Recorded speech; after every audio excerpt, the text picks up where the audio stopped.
In today's video, I'm going to teach you how to delete sections in Weebly. Whether you're cleaning up an old site or making room for new content, organizing your website doesn't have to be a chore. Let's dive into the process. To begin, you'll first need to navigate to the Weebly website. Open your preferred web browser and visit the Weebly homepage. Once you're there, look for the login button where you'll be prompted to enter your email and password. After entering the required information, go ahead and click on Log In.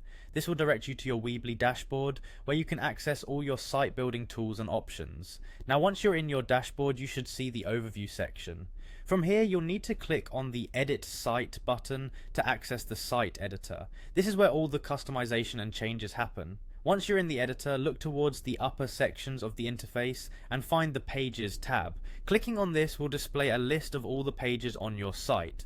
This is an essential step as it allows you to pinpoint exactly where the section you want to delete is located.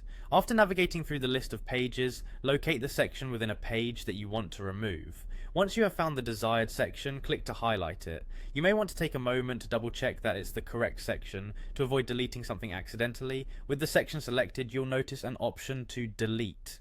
Click on this to proceed with removing the section. However, don't worry about making a mistake just yet. There's still another step before it's permanently gone. Next, you'll receive a prompt to confirm your decision to delete the section. This is a safeguard to ensure you truly mean to remove it from your web page. If you're certain this is what you want to do, go ahead and confirm the deletion.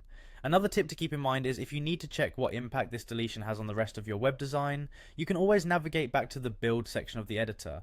Here you can adjust or fine-tune other elements of your site as necessary. And there you have it. In just a few steps, you've successfully deleted a section in Weebly. Whether it's a matter of cleaning up the clutter or simply refreshing your design layout, knowing how to do this efficiently is a great skill. Thank you for following along with these instructions, and good luck with all your Weebly projects.